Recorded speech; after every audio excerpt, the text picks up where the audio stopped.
My name is Alice Ruiz. I'm 36 years old, and I'm a primary care physician in a mid-sized city in the Midwest. I work inside a large multi-clinic hospital system, the kind with endless fluorescent lights, overworked nurses, and an electronic medical record system that never forgets how far behind you are.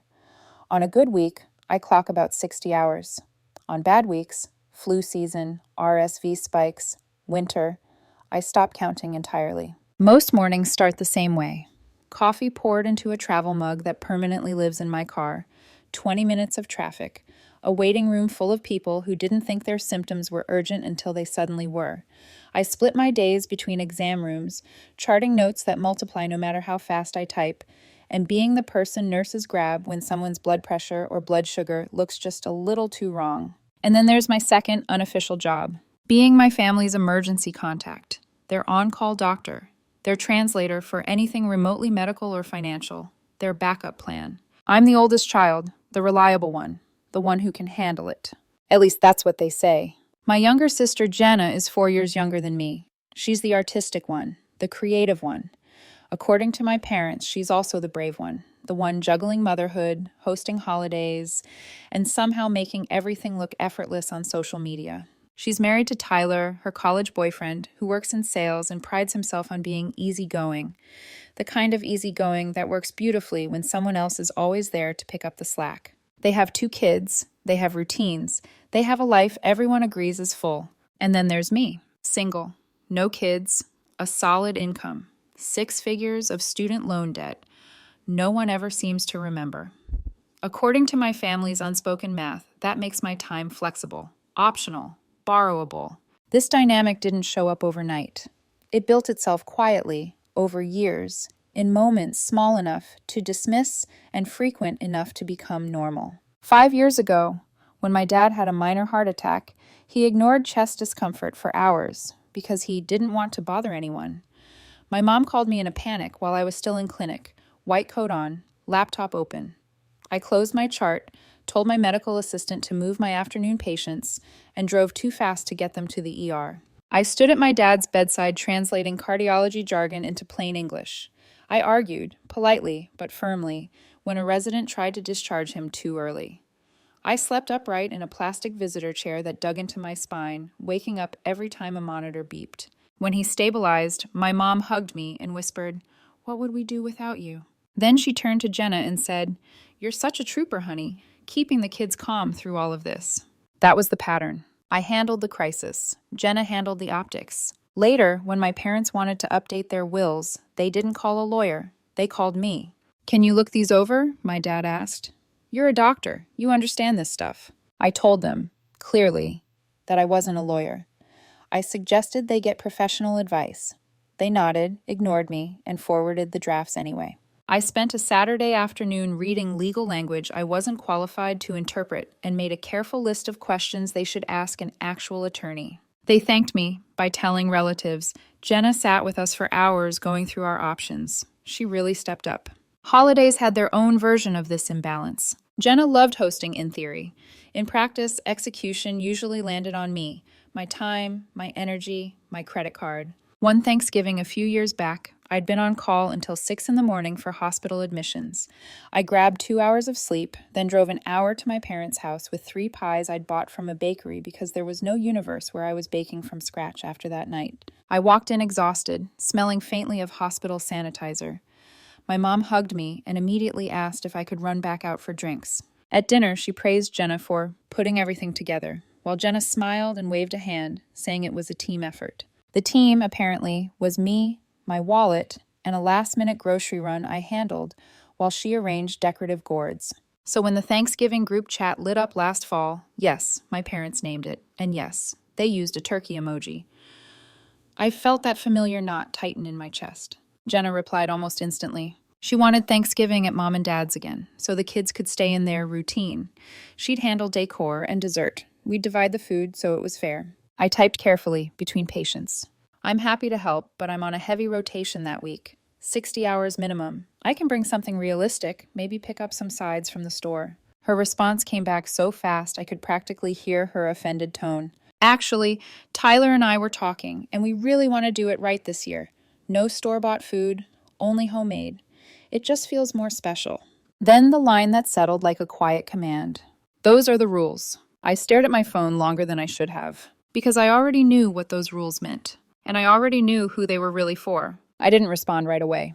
Not because I didn't know what to say, but because I knew if I answered too fast, I'd answer the way I always had, carefully, softly, with just enough apology folded into my words to make everyone else comfortable. Instead, I tucked my phone into my coat pocket and finished my shift. That night, after a 10-hour day that stretched into 11, thanks to an unexpected admission, I sat alone in my apartment with reheated leftovers and scrolled back through the thread.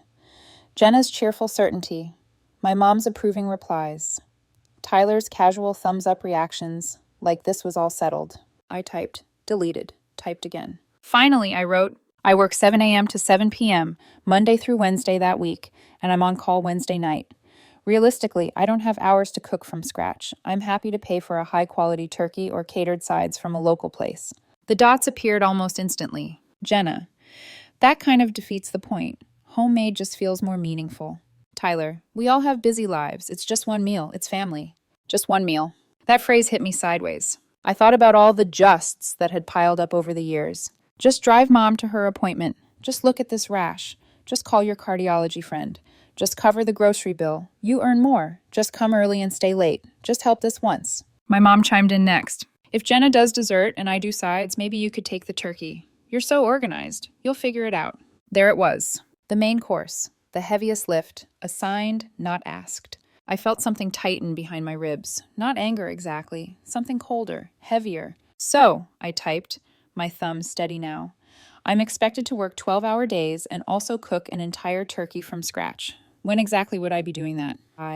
Jenna replied immediately. You can prep the night before. People do it all the time. You're single. You don't have to juggle kids. The words landed exactly how she meant them to. Your time matters less. Your exhaustion counts for less. Your life is more flexible because no one else depends on you. I stepped away from my phone and took a shower, letting the hot water pound against my shoulders until the tension eased just enough for me to breathe. Sitting on my bed in a towel, I reread the entire thread from the top. No store-bought food, only homemade. Those are the rules. The assumption that I would simply absorb the inconvenience, that I would stretch myself thinner because that's what I always did. I love Thanksgiving. The smells, the rituals, the way food marked time. But I'd started to hate who I became in that house. Quiet, resentful, always doing what needed to be done while everyone else talked over me. Nothing would change unless I changed it. So I made a decision that felt enormous to me, and apparently felt like betrayal to everyone else. I typed slowly, deliberately. I'm going to be very clear. I cannot cook a turkey from scratch this year. I'm willing to bring store-bought or catered food. If that's not acceptable, I'll sit this year out and we can do something another time. Then I put my phone face down and went to bed. They didn't reply that night. The next morning, between patients, I checked. 3 new messages. Mom, let's not be dramatic, sweetheart. We're just trying to make it special. Jenna, we all have to sacrifice a little for family. Mom is doing sides. I'm doing dessert. You're doing the turkey. That's how it's always worked. Tyler, if you plan ahead, it's really not that big a deal. That's how it's always worked. Exactly. That's the problem, I muttered to myself, though no one could hear me. I replied during a rare quiet moment in clinic. I'm not being dramatic. I genuinely don't have the hours to safely cook poultry that week without losing sleep I can't afford to lose. I offered a compromise. You said no. I'm stating my limit. Jenna left it on red. My mom sent a thumbs up emoji, which, in our family, meant the conversation was over. A few days later, my phone rang while I was driving home. Mom's name flashed across the screen. I answered. Hello? Talk radio hummed faintly in the background. Why are you being so rigid about this, Alice? Your sister has been planning for weeks. Planning what? I asked, keeping my voice even. A meal where she sets the rules and I do the heavy lifting? Mom sighed. She has kids. You know how much work that is. All we're asking is one turkey. It's not one turkey, I said quietly. It's hours of shopping, prep, cooking, resting, and transporting during a week when I'm already responsible for patients' lives. I offered to pay for a fully cooked turkey. You decided that didn't count. You're making this all about work, she replied. Family should come first. I've put family first plenty of times, I said. Images flashed through my mind. Hospital chairs, late-night drives, canceled plans. Me setting one boundary doesn't mean I don't care. It means I'm human. She said she didn't want Jenna to feel abandoned. Then don't abandon her, I replied. Cook a smaller turkey. Have Jenna do it. Order food. But I'm not the villain for refusing something I can't safely do. We went in circles until she finally said, I hope you think about it, and hung up. I did think about it, and I realized that if I caved again, I'd be teaching them the same lesson I always had, that my no was negotiable. So this time, I didn't. Once I made the decision, everything felt strangely quiet. Not peaceful, just still. Like the moment right before a storm hits, when the air feels heavy and charged.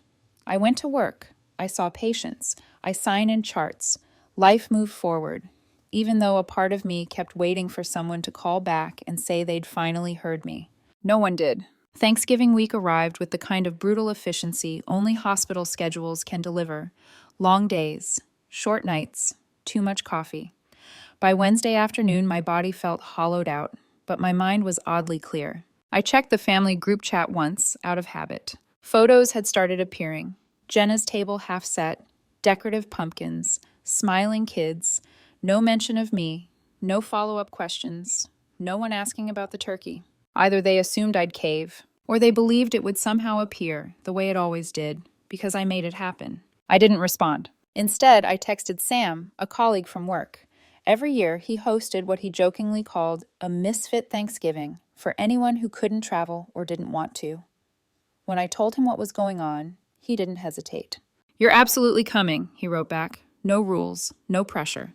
By Thursday afternoon, I was exhausted, but lighter than I'd been in years. At 7 p.m., my phone buzzed. I ignored it. At 8:03 p.m., it buzzed again. I glanced at the screen. Dad, where's the turkey? You were supposed to bring it. I stared at the message for a moment, then typed back exactly what I'd already told them. I told you multiple times I wouldn't be cooking one. I offered to buy it. You said no. I made other plans. Then the calls started. I silenced my phone and drove to Sam's. His house smelled like garlic and butter. People I barely knew handed me a plate and a glass of wine without asking questions. We ate mismatched food at a crowded table, laughed too loudly, and talked about anything except family. For the first time in a long time, I didn't feel like I was failing anyone. Later that night, back in my apartment, I checked my phone. The messages came in waves. Mom, you humiliated us. Jenna. The kids were crying. They kept asking where you were. Tyler. You should have warned everyone. Relatives chimed in, confused, critical, disappointed. I scrolled up. My boundary was there, clearly stated, multiple times. When I finally called my dad back, his voice was tight. You left us hanging, he said. No, I replied evenly. You ignored what I told you. There was a pause, then he admitted it. We thought you'd do what you always do. The words landed harder than any accusation. Exactly, I said. That's the problem. I told him I couldn't keep functioning as their personal chef, driver, financial backup, and on-call doctor while every no was treated like an attack. That I couldn't keep burning myself out to preserve a version of family togetherness that only worked if I was exhausted. He went quiet. Then he said my mom had cried. I'm sorry she's upset, I replied, my voice steady, but her feelings don't change the fact that you had all the information and chose to ignore it. We ended the call in that heavy, disappointed silence parents use when they think they're teaching you a lesson. After that, the family narrative shifted. I was the one who abandoned Thanksgiving, the one who chose work over family, the one who ruined the holiday. Jenna posted a vague status about choosing careers over memories. My mom reacted with a sad emoji. What they didn't expect was for the story to spread sideways. My Aunt Linda called me a few days later. I just want to understand, she said carefully. So I showed her the group chat. After a long pause, she sighed.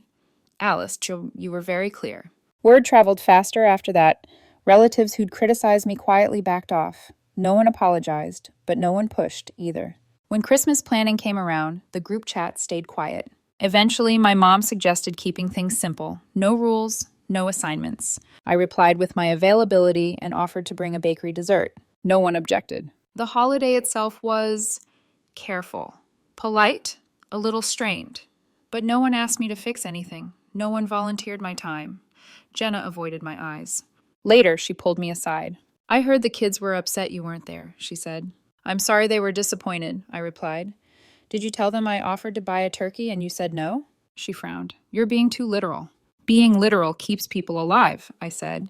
It also keeps me from burning out. She stared at me for a long moment. You've changed, she said finally. I had to, I replied. After that, I pulled back. I stopped answering every medical question, stopped fixing every problem, stopped filling every gap. Work stayed busy, but my life felt lighter. For the first time, my time off was actually mine. The space I left didn't stay empty for long. At first, my family reacted the way they always had, by waiting, by assuming I'd step back in once the discomfort grew loud enough.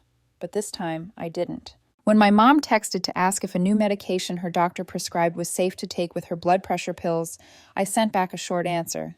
You should ask your physician or pharmacist. She didn't respond for hours. When my dad called about a strange ache in his shoulder, I didn't diagnose it over the phone. I told him to make an appointment. When Jenna messaged late one night asking if a fever meant she should take one of the kids to urgent care, I answered, but briefly and without offering to drive over or rearrange my schedule. Nothing I said was unkind, but it was different, and they felt it. Jenna brought it up first, during a quiet moment at my parents' house a few weeks later.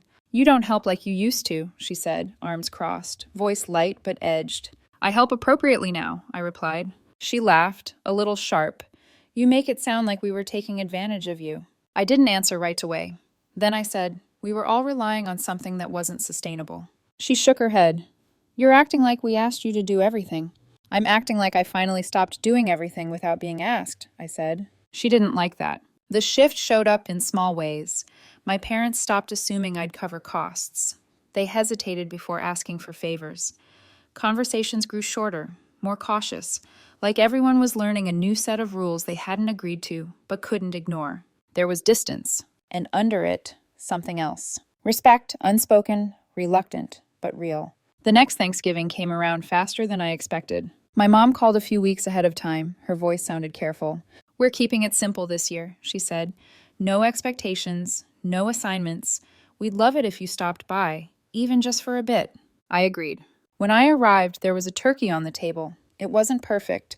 The skin was uneven. The sides were basic. But everyone was fine. No one looked at me expectantly. No one asked what I'd brought. No one mentioned the year before. And I didn't feel angry. I felt free. Later that evening, as I stood in the kitchen rinsing my plate, my mom hovered nearby. I guess we all had to adjust, she said softly. I nodded. So did I. She didn't argue. Driving home that night, I realized something important. I hadn't ruined a holiday. I'd exposed a system that only worked because I overextended myself to keep it running. When I stopped filling the gaps, everyone else felt the absence like a crisis. They said I'd changed, but all I'd really done was stop subsidizing their refusal to adapt. And somehow the world didn't fall apart. A year later, I found myself standing in my kitchen on a quiet Sunday morning, sunlight spilling across the counter, my phone face down beside my coffee. Thanksgiving was coming again. This time there was no knot in my chest, no low-grade dread humming beneath my thoughts, just a simple awareness that the holiday existed and that I had choices. When my mom called to invite me, her voice was gentle, careful in a way it hadn't been before. We're doing the same thing as last year, she said. Low-key, no pressure, come if you want. I said yes because I wanted to, not because I felt obligated. That difference mattered. Dinner was uneventful, the kind of uneventful that once would have felt empty, but now felt peaceful. The turkey was a little dry. The kids argued over roles. Jenna hosted without fanfare and, more importantly, without assigning me anything. At one point, she caught my eye across the table. There was something unreadable in her expression. Not anger, not apology. Acceptance, maybe. Later, as I drove home, I thought about how long I'd believed that holding everything together was my responsibility. That if I didn't step in, things would fall apart. That love was proven through exhaustion. But love that requires self-erasure isn't love. It's expectation. Setting boundaries hadn't destroyed my family. It had exposed the imbalance that was already there. The turkey wasn't the problem. It never was. The problem was a system built on my silence. I didn't yell. I didn't threaten. I didn't disappear. I stated my limits. I offered a compromise. And when it was rejected, I followed through. That was all it took. They said I changed. They were right. I stopped sacrificing myself to make other people comfortable. And for the first time, I wasn't just showing up to family gatherings. I was showing up as myself.